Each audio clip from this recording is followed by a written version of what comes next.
ಅಲ್ಲಿಗೆ ಸಾದಿಕ್ ಪೈಲ್ವಾನ್ ಅವರು ದಾವಣಗೆರೆ ದಕ್ಷಿಣ ಕ್ಷೇತ್ರದ ಅಖಾಡದಲ್ಲಿ ಸ್ಪರ್ಧಿಯಾಗಿ ಕಾಂಗ್ರೆಸ್ನ ಬಂಡಾಯ ಅಭ್ಯರ್ಥಿಯಾಗಿ ಕಣದಲ್ಲಿ ಈಗಲೂ ಕೂಡ ಉಳಿದಿದ್ದಾರೆ. ರಿಜ್ವಾನ್ ಅರ್ಷದ್ ಹಾಗೆ ಸಲೀಂ ಅಹಮದ್ ಅವರು ನಡೆಸಿದಂತಹ ಶಾಂತಿ ಮಾತುಕತೆ ನಡೆಯಲಿಲ್ಲ, ಅಲ್ಲಿ ವರ್ಕೌಟ್ ಆಗಲಿಲ್ಲ. ಸಮಯ ಮುಗಿದು ಹೋಗಿದ್ರಿಂದ ವಾಪಸ್ ತೆಗೆದುಕೊಳ್ಳುವ ಅವಕಾಶ ಕೂಡ ಇಲ್ಲ ನಾಮಪತ್ರವನ್ನ ಈಗ. ಆದರೂ ಕೂಡ ನಾವು ಸಾದಿಕ್ ಪೈಲ್ವಾನ್ ಅವರ ಮನವನ್ನ ಒಲಿಸ್ತೇವೆ. ಅವರು ಭಾವನೆಗಳಿಗೆ ಒಳಗಾಗಿದ್ದಾರೆ, ಅವರಿಗೆ ನೋವಾಗಿರೋದು ಸತ್ಯ. ಹಾಗಾಗಿ ಅವರು ಭಾವನಾತ್ಮಕವಾಗಿ ಯೋಚನೆ ಮಾಡ್ತಾ ಇದ್ದಾರೆ. ಮುಂದಿನ ದಿನಗಳಲ್ಲಿ ಮತ್ತೆ ಅವರ ಮನವೊಲಿಕೆಯ ಯತ್ನವನ್ನು ನಾವು ಮಾಡ್ತೇವೆ. ಅತಿ ಶೀಘ್ರದಲ್ಲೇ ಸಿಎಂ ಸಿದ್ದರಾಮಯ್ಯನವರು, ಕೆಪಿಸಿಸಿ ಅಧ್ಯಕ್ಷ ಹಾಗೆ ಡಿಸಿಎಂ ಆಗಿರುವಂತಹ ಡಿಕೆ ಶಿವಕುಮಾರ್ ಅವರು ಕೂಡ ಬರ್ತಾರೆ, ಜಮೀರ್ ಅಹಮದ್ ಅವರು ಕೂಡ ಬರ್ತಾರೆ.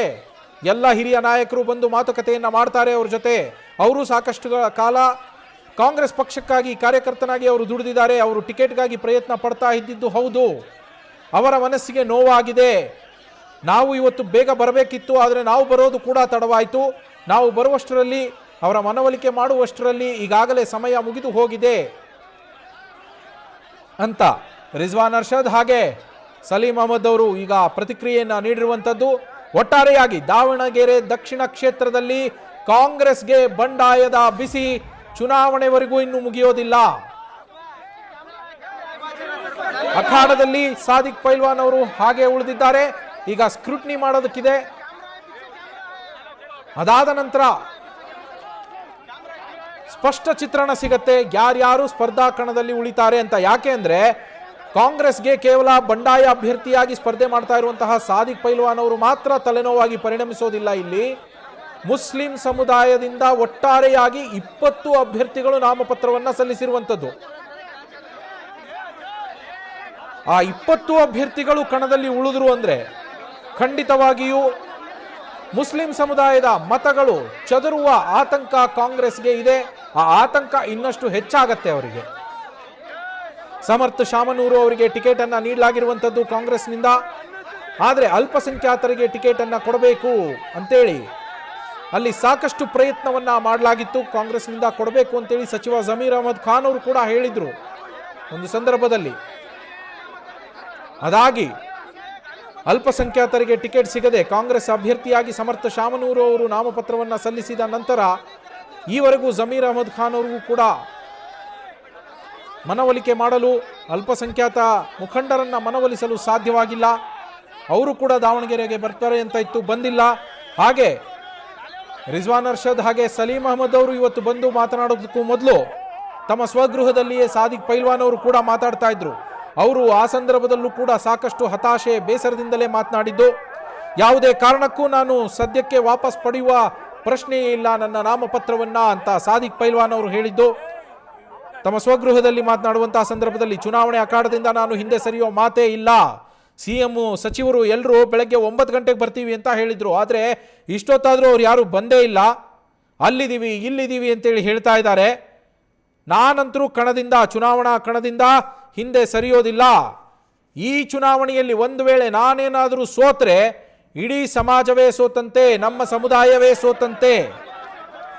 ಜನರು ನನಗೆ ಆಶ್ವಾಸನೆಯನ್ನ ಕೊಟ್ಟಿದ್ದಾರೆ, ಆ ವಿಶ್ವಾಸವನ್ನ ನಾನು ಉಳಿಸ್ಕೊಳ್ತೀನಿ ಅಂತೇಳಿ ಸಾದಿಕ್ ಪೈಲ್ವಾನ್ ಅವರು ಹೇಳಿದ್ರು. ಹಾಗೆ ಮಸೂತಿ ಕಮಿಟಿಯವರು, ಸಮಾಜದವರು ಎಲ್ಲರೂ ಸೇರಿ ನಿರ್ಧಾರವನ್ನ ಮಾಡಿದ್ದಾರೆ. ನಮ್ಮ ಮೈನಾರಿಟಿ ಲೀಡರ್ಗೆ ಕಡೆಗಣನೆ ಮಾಡಿದ್ದಕ್ಕೆ ನಾನು ಬಂಡಾಯ ಎದ್ದಿದ್ದೇನೆ. ನಾನು ಸೋತ್ರೆ ನನ್ನ ಅಹಿಂದ ಸಮಾಜ ಸೋತಂತೆ ಅಂತ ಅವರು ಹೇಳಿದ್ದಾರೆ.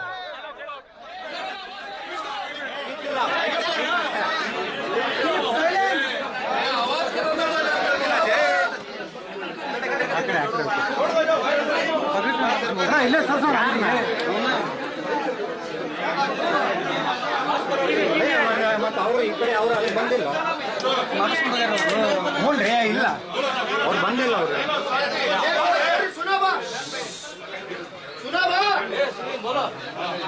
ಆಗಲ್ಲ ಚಾನ್ಸ್ ಸಿಕ್ಕಿದ್ದು. ನಾವು ಅಲ್ಲಿ ಬೈಟ್ ತಗೊಂತ ಇದ್ವಿ, ಎಲ್ಲಿ ಅಲ್ಲಿ ಹೊರಗೆ. ಮತ್ತೆ ಸಿಎಂ, ಡಿಸಿಎಂ, ಸುರ್ಜೇವಾಲಾ, ತನ್ವೀರ್ ಸೇಠ್ ಅವರು ಕೂಡ ಸೇರಿದಂತೆ ಹಲವು ನಾಯಕರು ನನ್ನನ್ನು ಸಂಪರ್ಕಿಸಿದ್ದಾರೆ, ನನ್ನ ಜೊತೆ ಮಾತನಾಡಿದ್ದಾರೆ. ಎಲ್ಲ ನಾಯಕರುಗಳಿಗೂ ಕೂಡ ನಾನು ಇಲ್ಲಿಗೆ ಬನ್ನಿ ಅಂತ ಹೇಳಿದ್ದೆ. ಆದರೆ ಅವ್ರು ಯಾರೂ ಇಲ್ಲಿಗೆ ಬಾರದೆ ನನ್ನನ್ನು ಕಡೆಗಣಿಸಿದ್ದಾರೆ, ನಮ್ಮ ಸಮಾಜವನ್ನು ಕಡೆಗಣಿಸಿದ್ದಾರೆ. ನಮ್ಮ ದಕ್ಷಿಣ ಕ್ಷೇತ್ರದ ಜನರು ನನ್ನ ಗೆಲುವು ಖಚಿತ ಅನ್ನೋ ಮಾತನ್ನ ಹೇಳ್ತಾ ಇದ್ದಾರೆ. ನನಗೆ ಇಲ್ಲಿ ನನ್ನ ಎದುರಾಳಿಗಳು ಯಾರು ಅಂತ ಕೇಳಿದ್ರೆ ಕಾಂಗ್ರೆಸ್ನ ಸಮರ್ಥ ಶಾಮನೂರವರು ಹಾಗೆ ಬಿಜೆಪಿಯ ಶ್ರೀನಿವಾಸ ಟಿ ದಾಸಕರಿಯಪ್ಪನವರು, ಇವರಿಬ್ರೂ ನನಗೆ ಎದುರಾಳಿಗಳೇ ಅಂತ ಸಾದಿಕ್ ಪೈಲ್ವಾನ್ ಕಾಂಗ್ರೆಸ್ನ ಬಂಡಾಯ ಅಭ್ಯರ್ಥಿ ಹೇಳಿರುವಂಥದ್ದು. ನಾಮಪತ್ರ ಹಿಂಪಡೆಯೋದಕ್ಕೆ ಇದ್ದಂತಹ ಸಮಯಾವಕಾಶ ಮುಗಿದೋಗಿರೋದ್ರಿಂದ ಈಗ ವಾಪಸ್ ಪಡೆಯುವ ಪ್ರಶ್ನೆ ಇಲ್ಲ.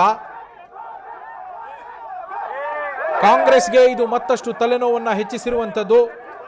ರಿಜ್ವಾನ್ ಅರ್ಷದ್ ಹಾಗೆ ಸಲೀಂ ಅಹಮದ್ ಅವರು ಬರೋದು ಕೂಡ ತಡವಾಗಿದ್ದರಿಂದ ಮನವೊಲಿಕೆಯ ಕಾರ್ಯ ಕೂಡ ಅಲ್ಲಿ ಯಶಸ್ವಿ ಆಗಲಿಲ್ಲ. ಈಗ ಸಮಯ ಕೂಡ ಮುಗಿದು ಹೋಗಿದೆ, 3 ಗಂಟೆಯ ನಂತರ ವಾಪಸ್ ಪಡೆಯೋದಕ್ಕೆ ಇಲ್ಲ. ಇನ್ನು ರಿಜ್ವಾನ್ ಅರ್ಷದ್ ಹಾಗೆ ಸಲೀಂ ಅಹಮದ್ ಅವರು ಬರ್ತಾ ಇದ್ದಂತೆಯೇ ಸಾದಿಕ್ ಪೈಲ್ವಾನ್ ಅವರ ಮನೆಯ ಮುಂದೆ ಹೈ ಡ್ರಾಮಾ ಕೂಡ ನಡೆದೋಯ್ತು. ನಾಮಪತ್ರ ವಾಪಸ್ ಪಡೆಯೋದಕ್ಕೆ ಮನವೊಲಿಕೆಗೆ ಅಂತೇಳಿ ಅವರು ಬಂದಿದ್ದಾರೆ ಅಂತೇಳಿ ಸಾದಿಕ್ ಪೈಲ್ವಾನ್ ಅವರ ಬೆಂಬಲಿಗರು ಯಾವುದೇ ಕಾರಣಕ್ಕೂ ನೀವು ವಾಪಸ್ ಪಡಿಬಾರದು ಅಂತೇಳಿ ಹೇಳಿದ್ರು. ಅಷ್ಟೇ ಅಲ್ಲ, ತಡವಾಗಿ ಬಂದಂತಹ ನಾಯಕರಿಗೂ ಕೂಡ ಅವರು ನಮಗೆ ಅನ್ಯಾಯವಾಗಿದೆ ಅಂತ ಹೇಳುವ ಮೂಲಕ ಆಕ್ರೋಶವನ್ನು ವ್ಯಕ್ತಪಡಿಸಿದ್ರು. ಈಗಲೂ ಕೂಡ ನಾವು ಮತ್ತೆ ಮಾತುಕತೆಯನ್ನು ನಡೆಸ್ತೇವೆ, ಸಾದಿಕ್ ಪೈಲ್ವಾನ್ ಅವ್ರ ಜೊತೆ ಮತ್ತೆ ಮಾತಾಡೋಣ ಅಂತ ಅವರು ಹೇಳಿದ್ದಾರೆ. ಮತ್ತೆ ಮಾತುಕತೆಯನ್ನು ನಡೆಸ್ತೇವೆ, ಪಕ್ಷದ ಎಲ್ಲ ನಾಯಕರು ಬಂದು ಅವ್ರ ಜೊತೆ ಮಾತನಾಡ್ತಾರೆ, ಹಿರಿಯ ನಾಯಕರು ಬರ್ತಾರೆ, CM ಬರ್ತಾರೆ, DCM ಆಗಿ KPCC ಅಧ್ಯಕ್ಷರು DK ಶಿವಕುಮಾರ್ ಅವರು ಬರ್ತಾರೆ, ಜಮೀರ್ ಅಹಮದ್ ಅವರು ಬರ್ತಾರೆ, ಹಿರಿಯ ನಾಯಕರೆಲ್ಲ ಬಂದು ಅವರ ಜೊತೆ ಮಾತನಾಡ್ತಾರೆ. ಅದಾದ ನಂತರ ಮುಂದೆ ಯಾವ ರೀತಿಯಲ್ಲಿ ನಾವು ಮುನ್ನಡೆಯಬೇಕು ಅನ್ನುವ ನಿರ್ಧಾರವನ್ನು ಮಾಡ್ತೇವೆ ಅಂತೇಳಿ ರಿಜ್ವಾನ್ ಅರ್ಷದ್ ಅವರು ಹೇಳಿದರು, ಹಾಗೆ ಸಲೀಂ ಅಹಮದ್ ಅವರು ಕೂಡ ಹೇಳಿದರು. ಅಲ್ಲಿ ಈಗಲೂ ಕೂಡ ಗಮನಿಸ್ತಾ ಇದ್ದೀರಾ, ಇನ್ನೂ ಅಲ್ಲಿ ಹೈ ಡ್ರಾಮಾ ಮುಗಿದಿಲ್ಲ.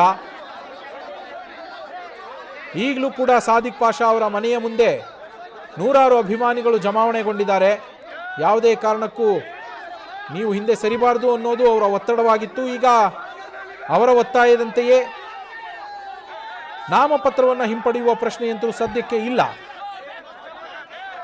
ಹಾಗಾಗಿ ಕಾಂಗ್ರೆಸ್ಸಿನ ಮುಂದಿನ ನಡೆಯೇನು, ಕಾಂಗ್ರೆಸ್ ಅಭ್ಯರ್ಥಿಯ ಮುಂದಿನ ನಡೆಯೇನು, ಪುತ್ರನನ್ನ ಕಣಕ್ಕಿಳಿಸಿರುವಂತಹ ಸಚಿವ SS ಮಲ್ಲಿಕಾರ್ಜುನ್ ಅವರು ಈ ಸವಾಲನ್ನು ಯಾವ ರೀತಿಯಲ್ಲಿ ಎದುರಿಸ್ತಾರೆ, ಅಲ್ಪಸಂಖ್ಯಾತ ಮತಗಳನ್ನೆಲ್ಲ ಒಟ್ಟುಗೂಡಿಸುವ ನಿಟ್ಟಿನಲ್ಲಿ ಕಾಂಗ್ರೆಸ್ನ ಪ್ರಯತ್ನ ಯಾವ ರೀತಿಯಲ್ಲಿರುತ್ತೆ. ಯಾಕೆಂದರೆ ನಿರ್ಣಾಯಕ ಮತಗಳು ದಾವಣಗೆರೆ ದಕ್ಷಿಣ ಕ್ಷೇತ್ರದಲ್ಲಿ ಅಲ್ಪಸಂಖ್ಯಾತ ಮತಗಳು ಇರುವಂಥದ್ದು ಮುಸ್ಲಿಂ ಸಮುದಾಯದ್ದೇನೆ. ಸುಮಾರು 80ರಿಂದ 85 ಸಾವಿರದಷ್ಟು ವೋಟ್ಗಳು ಅಲ್ಲಿದ್ದಾವೆ. ಆ ವೋಟುಗಳು ಚದುರಿದ್ರೆ ಕೇವಲ ಸಾದಿಕ್ ಪೈಲ್ವಾನ್ ಅವರ ಒಬ್ಬರಿಂದಲೇ ಚದುರುತ್ತೆ ಅಂತಲ್ಲ, ಇಲ್ಲಿ ಅವರೇ ಪ್ರಮುಖ ಕಾರಣರು ಚದುರಿದ್ರೆ. ಯಾಕಂದರೆ ಅಲ್ಲಿ ಅತ್ಯಂತ ಪ್ರಭಾವಿ ಮುಖಂಡರಲ್ಲಿ ಸಾದಿಕ್ ಪೈಲ್ವಾನ್ ಅವರು ಒಬ್ಬರು. ಶಾಮನೂರು ಶಿವಶಂಕರಪ್ಪನವರ ಜೊತೆಯಲ್ಲೇ ದಶಕಗಳ ಒಡನಾಟವನ್ನು ಹೊಂದಿದ್ದಂಥವರು, ಅವರ ಗೆಲುವಿಗೆ ಕಾರಣಕರ್ತರಾಗ್ತಾ ಇದ್ದಂಥವರು.